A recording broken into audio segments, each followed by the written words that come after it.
What is up, y'all? It's your favorite cutie Mel back again on my self-pause channel to give you guys yet another video. And today we are continuing our conversation about All About Love by Bell Hooks. You guys, I'm so happy to see you. I'm so happy to make time for us to catch up. One thing that I want to share with you guys before getting started with today's review is I did launch a Patreon. Yay me. Yes, I created a Patreon to help support all of my creative endeavors. The more money that I have coming in, the easier it is for me to be consistent with content because I don't have to focus so much on other things and other ways of creating money. I can just, do what I love to do, which is show up here. I also am going to be shooting a short film soon. So I have a lot of cool things in the works. So if you guys want to join my Patreon and you guys kind of want to just see my life and what happens when I'm not here, you guys can check out the link down below. My Patreon will always be there for you guys, and you can support for as little as $3. Okay. All right. So I've read this book. I read this chapter over a course of a few days, and we are on chapter 9. Mutuality, the heart of love. True giving is, I just feel like I'm just hopping into this. And if you haven't been here before, how I do this is typically I just read through a few passages that I feel like really touched me and just share and talk about them and what I thought about them, etc. Okay. True giving is a thoroughly joyous thing to do. We experience happiness when we form the intention to give. In the actual act of giving, and in the recollection of the fact that we have given, generosity is a celebration. When we give something, we feel connected to them, and our commitment to the path of peace and awareness deepens by sharing. All right. So mutuality is important, I feel like, with anything that you do. So let's just hop into what she has to say when it comes to love. Love allows us to enter paradise. Still, many of us wait outside the gates, unable to cross the threshold, unable to leave behind all the stuff we have accumulated that gets in the way of love. Much of the despair young people feel about love comes from their belief that they are doing everything right, or that they have done everything right and love is still not happening. Yes, I have definitely felt like this, and I still feel like this sometimes. But now that I'm reading this book, it's actually opening up my mind and teaching me that actually I wasn't doing everything right. I wasn't doing everything right. And there were a few key components of love that I was definitely skipping out on. And I'm super grateful for this book. It's definitely, I feel myself growing through reading these books, and I definitely apply these things that I learned to my everyday life as I can. Okay. Because I am on the journey to get all that love is and to be all that love is. Okay, let's rewind it. My sisters were shocked that he was, in their eyes, so much like Daddy, and you always hated Daddy. At the time, I thought this was ridiculous, both the notion I hated Dad and the idea that my chosen life partner was anything like him. No way. I also came face to face with my desperate longing to get the love from him that I had not gotten from my father. I wanted him to become both my loving dad and a loving partner, thereby offering me a space of healing. So yeah, I think that this is true, no matter, maybe not for everybody, but I know for me, I definitely have not had the greatest relationship with my dad, and I still don't. And I think that I have chosen partners who have been a lot like him in certain ways, and I think that's why I have attracted so many triggering relationships, because I've still been trying to heal from the things that I feel like I haven't gotten. So that's why I'm happy that I'm more aware now and I can see things for what they really are, so that I can move forward and just heal myself without doing the whole replaying, picking out people who are similar to, so I can overcome. I really want to be past that.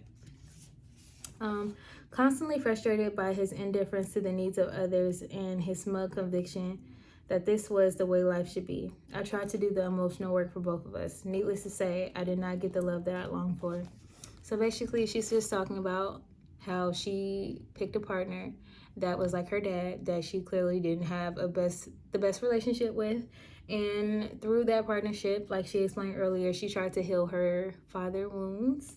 And basically, she's just saying she didn't get what she was longing for, what she wanted out of the relationship. And I have been there, done that.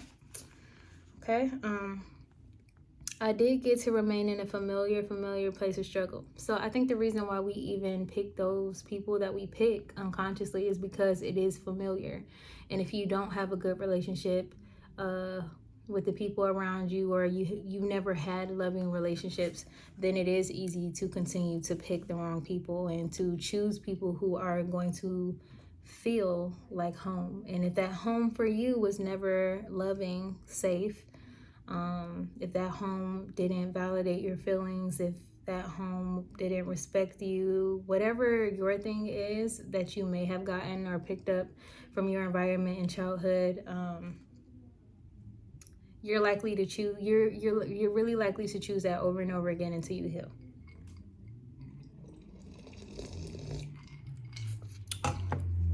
Okay. He remained wedded to a paradigm of sexual difference that had its root in assumption that men are inherently different from women, with different emotional needs and longing. In his mind, my problem was my refusal to accept these natural roles. Like many men, he wanted a woman to be just like his mama so that he did not have to do the work of growing up. Dan Keeley, in his groundbreaking work, The Peter Pan Syndrome, Men Who Have Never Grown Up, published in the early 80s, the jacket noted that this book was about a serious social, psychological phenomenon besetting American males, their refusal to become men. Though they have reached adult age, they are unable to face adult feelings with responsibility. Out of touch with their true emotions, afraid to depend on even those closest to them, self-centered and narcissistic, they hide behind masks of normalcy while feeling empty and lonely inside. Yes. Have you guys dated anyone that you feel like was a man-child when it came to their emotions, not being in touch with themselves, refusing to look at their part in things and handle hard emotions, talk about hard emotions? I know that I have, and it doesn't have to just be a man thing, but I think that men are more socialized to be this way. So it's more common with men.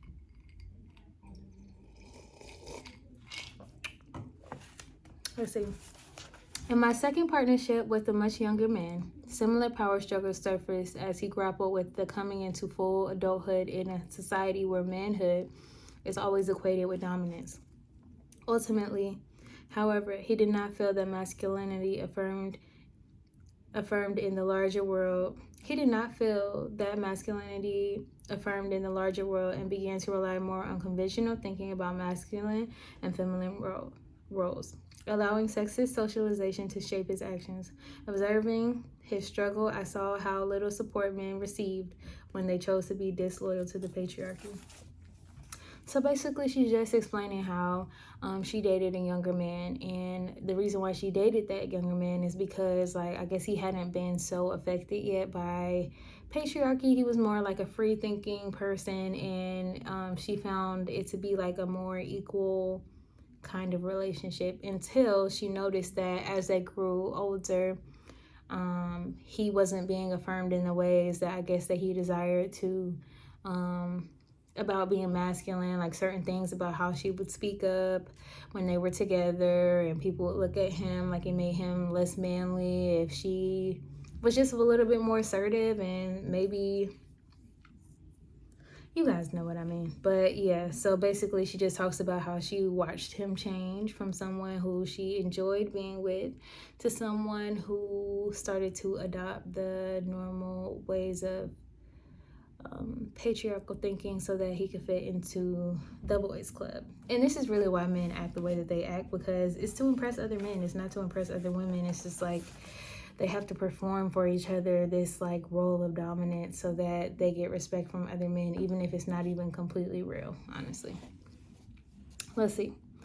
In the Mars and Venus gender universe, men want power and women want emotional attachment and connection. The privilege of power is at the heart of patriarchal thinking. Girls and boys, women and men who have been taught to think this way almost always believe love is not important, or if it is never as important as being powerful, dominant, in control, on top, and being right. Women who give seemingly selfless adoration and care for the men in their lives appear to be obsessed with love, but in actuality, their actions are often a covert way to hold power.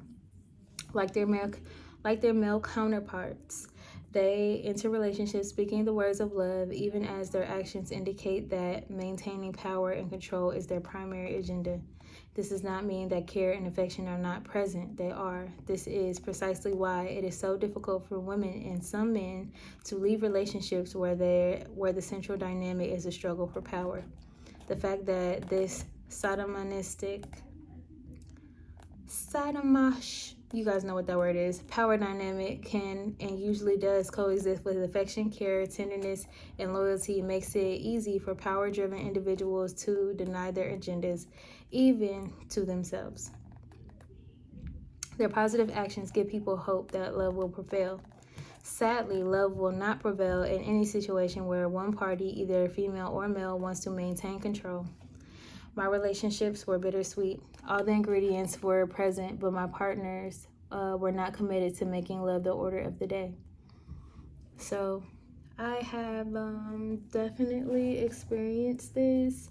I've noticed how in some of my relationships in the past, I think that my freeness has been threatening to some men because I guess they were waiting for me to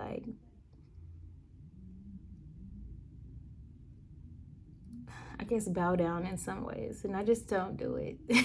So here I am, single. I'm just playing. I still believe in love. I think the right person will come along, but it's present. I mean, if you sit and think about it, let me know down in the comments. Have you guys ever felt this power struggle in past relationships, in your current relationship? And by the way, if you made it this far, please go ahead and give this video a thumbs up. Helps the channel. Let's keep going. Let's see. He may only understand and believe in the dynamics of power, of one up and one down, the struggle for domination, and ironically, he may feel safer when he is operating within these paradigms. Intimate with betrayal, he may have a phobic fear of trust. The practice of love offers no place of safety. We risk loss, hurt, and pain. We risk being acted upon by forces outside of our control. When individuals are wounded in the space where they would know love during childhood, that wounding may be so traumatic that any attempt to re-inhabit that space feels utterly unsafe and at times seemingly life-threatening. This is especially the case for males. Females, no matter our childhood traumas, are given cultural support for cultivating an interest in love.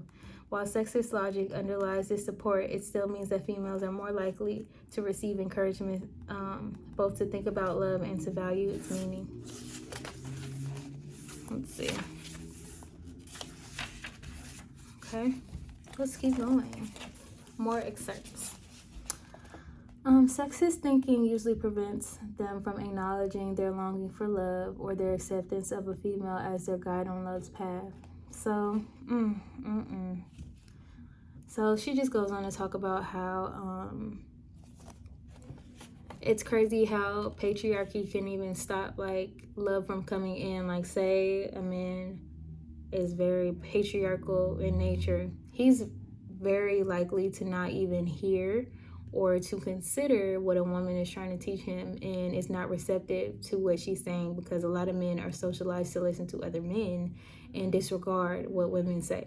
I have seen this so much in regular life, not even just in relationships, but even in business in the past, which is why I started doing business by myself, because I used to do business with other men, and then I noticed how men would just completely disregard me and just go to the man and assume that he was in a higher place of power than me, and just completely bypass everything that I'm saying. And I noticed that from a young age, and I'm just like, that is so annoying. Or how you could say the same thing, but then you could tell your partner or something, and then he not listen, or he disregarded, or he could be combative, but then a man can come and say the same thing, and all of a sudden it's, you might have a point. It's like, are you serious? I've seen this, and let me know if you guys have experienced that. But anyways, that can stop them from getting love too, because a man who is love starved can meet a woman who is willing to be selfless and try to help and teach a man about love, and because he's primed not to listen to her, or it's just so out of touch, he may not even be able to receive the love. Indeed, most adult females readily abandon their basic understanding of the ways one shows care and respect, important ingredients for love, to re-socialize themselves so that they can unite with a patriarchal partner, male or female, who know nothing about love or basic rudiments of caregiving. A woman who would never submit to a child calling her abusive names and humiliating her allows such behavior from a man. The respect women demand and uphold from the maternal-child bond is deemed not important in adult longing if demanding respect from a man interferes with their desire to get and keep a partner. Hate that, hate that, hate that, hate that. Choosing to be honest is the first step in the process of love. Next step on love's path is communication. We cannot learn to communicate deeply until we learn to listen to each other, but also to ourselves and God. Listening does not simply mean we hear other voices when we speak, but we also learn to listen to the voice of our own hearts as well as our inner voices.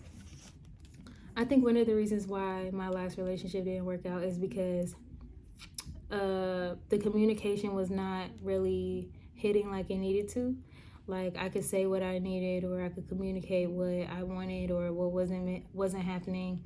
But then the person who I was in a relationship with wasn't able to really receive it. And I came to the understanding that the reason why this was happening was because they didn't even listen to themselves. There's so many times where this person would be unhappy, complaining about different stuff that they didn't like in life, didn't like this, didn't like that, but was doing nothing to change it. So if, as a person, you ignore your own feelings, you ignore your own wants and needs, you ignore your own discomfort, your own unhappiness, and you make no actions to improve your life, what makes me think that someone outside of you can tell you about how they're feeling and that you can receive that and act on that change? We can only treat others how we treat ourselves. So if we don't care about our own happiness and we're perfectly satisfied being loveless, walking around not caring about our own feelings, being miserable, doing nothing about it, doing nothing to love ourselves, doing nothing to learn how to love ourselves, you're not going to be able to give that to other people. Some people are just simply not capable. I think at first people are like motivated and happy, and you get all those feel good feelings in the beginning, but when time really sets in, it really shows who really loves themselves, because it goes from having all your attention on that other person to when things go normal, you see what their default is. How much do you really love yourself? Because how much you love yourself is going to be able to dictate for me how much you're going to be able to love me, receive my love, hear me when I'm asking and when I'm giving. Like, what is that person capable of holding? Are they willing and able to accept love? Are they willing to hear themselves? Are they willing to do things to make themselves happy? Because if they're not willing to do things to make themselves happy, they might not be able to do that for you either, because it's just like they're not listening to themselves. They don't care if they hate the job. They're going to keep going to it because they don't care. They're just one-track mind, they're detached from their emotions so much that it doesn't move them, and that's the issue. Your emotions are there to make you aware of things. They're not just sounding off because they mean nothing. They're sounding off because it's saying, hey, something about this situation doesn't feel right for me. Something about this is hurting me. Something about this is reminding me of something bad, and it needs attention. The only way to be happy is to be able to attend to yourself. hear yourself and make changes based off of what is being said, or learn or do something, do something. Do something. Okay. All right. Whether heterosexual or homosexual, the partner who is hurting often finds that their mate is unwilling to hear the pain. Women often tell me that they feel emotionally beaten down when their partners refuse to listen or talk. Whew, that's the worst. It's nothing worse than being vulnerable enough to even share that something hurts and then someone not being willing to listen to you. That hurts. Those of us who were wounded in childhood often were shamed and humiliated when we expressed hurt. It is emotionally devastating when the partners we have chosen will not listen. And I think that's just a direct reflection of the place that you were raised in. Because I know for me, I definitely feel like when I expressed my hurt, it wasn't always heard or listened to or taken seriously. And for me, that could be triggering when I see that in other people. But hey, when you know better, you can work on yourself and heal. When a couple can identify this dynamic, they can work on this issue of caring, listening to each other's pain by engaging in short conversations at appropriate times. So this book is basically just saying, like, if you're in a relationship where you feel like this is a problem, you can start working on this by just committing. Both people need to commit to being able to have like short conversations and listening to each other, caring, and making sure that you set the right time. Like, don't have like these long conversations or these like meaningful conversations at times that may not be the best. Like, if you know that your partner has been at work all day, maybe it's not the best time to go ahead and like try to have a serious conversation. Maybe wait until an off day. Maybe talk to them about when they'll be available to hear you and talk to you. Hopefully they're willing and open and care enough about you to want to make that happen. Whether it be shallow or not, commitment is the foundation, the bedrock of any genuinely loving relationship. Deep commitment does not guarantee the success of the relationship, but does help more than any other factor to ensure it. Anyone who is truly concerned for the spiritual growth of another knows that consciously or instinctively that he or she can significantly foster that growth only through a relationship of constancy. Living in a culture where we are encouraged to seek a quick release from any pain or discomfort has fostered a nation of individuals who are easily devastated by emotional pain, however relative. When we face in relationships, our first response is to sever bonds rather than to maintain commitment. Yeah, that definitely was the case for me. Like, after I felt like, I think that I'm willing to go through a few things, but I know my default in the past has always been to be like, okay, this isn't working. Like, I just need to separate from this. I need to get away from this. I don't need to be with this person. Let me just run away. And I think that this book, if I've picked up anything from it, is that I need to be more committed to the process of love, because I think love is like a never-ending process, a process of continuing to learn how to communicate, a process of being patient with your partner, a process of like being dedicated to helping each other understand each other better, and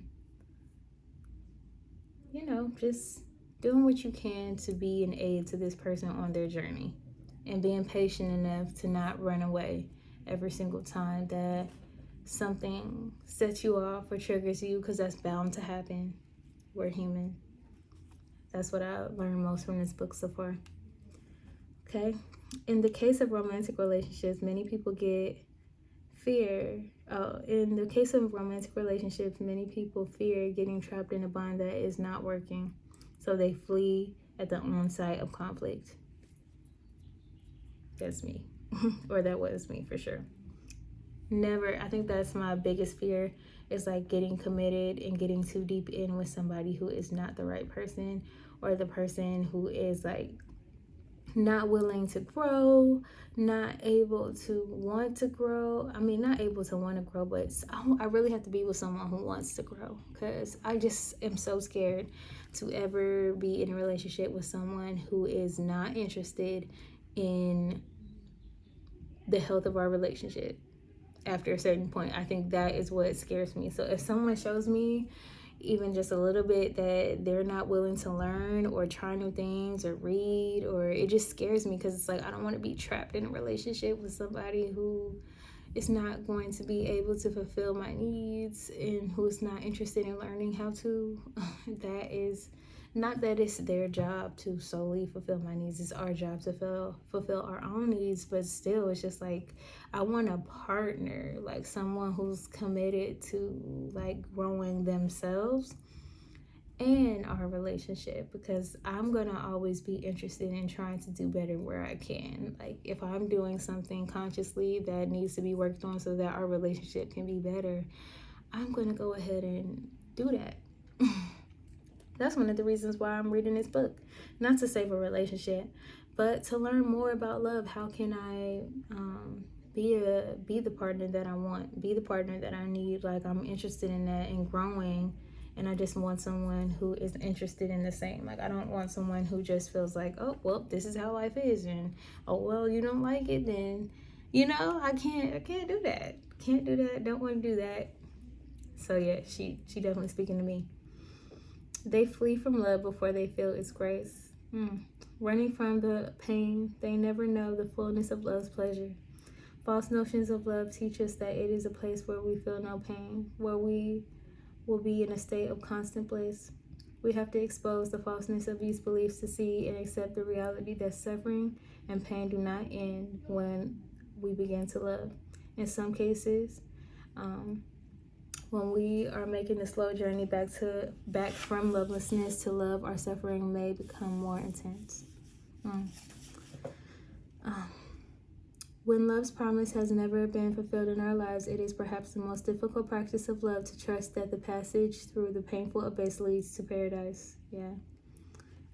Cornick suggests in Lessons in Love that many men are so fearful of feeling emotional pain that has been locked away inside of them for so long that they willingly choose a life of lovelessness.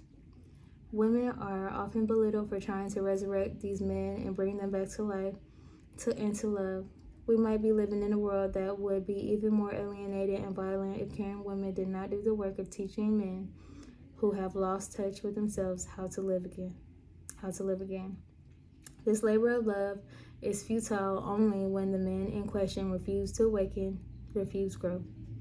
At this point, it is a gesture of self-love for women to break their commitment and move on. Yes, feel that. Getting your emotional needs met helps create greater psychological well-being. Where women's emotional needs are met, where mutuality is the norm, male domination might lose its allure. Sadly, the men's movement that emerged in response to the feminist critique of sexist masculinity often encouraged men to get in touch with their feelings, but to share them only in a safe context, usually with other men.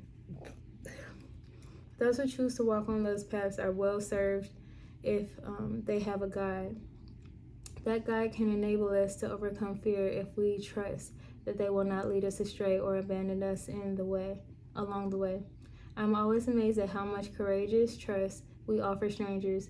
We get sick and enter hospitals where we put our trust in a collective body of people we don't know, who we hope will make us well. Yet we often fear placing our emotional trust in caring individuals who may have been faithful friends all of our lives. This is simply misguided thinking, and it must be overcome if we are to be transformed by love. Absolutely. Trust is important. You have to be able to trust. And I feel like part of trust is knowing that, like, even if your trust is broken, you trust yourself enough to know that you'll still be there. Because the truth is, sometimes we give trust to people who don't deserve it. Sometimes our trust is betrayed. But I think as long as you have trust in yourself and you know that you will always have you, that makes it easier to give people a chance so you can let love in. So that's going to be the last passage. This was a really long chapter, so there's no way I'm going to be able to share all of this. It's almost already 30 minutes long. So please give this video a thumbs up if you made it to the end. Please leave me a red heart in the comments. Definitely want to see who's been riding with me all the way to the end. Give this video a thumbs up and definitely check out my Patreon down below. Please, please, please. And all the other links that I have down below. You guys can support me in this channel by getting these bracelets. And I also have keychains that you can check out on that website. As always, stay patient, stay cute. Mwah.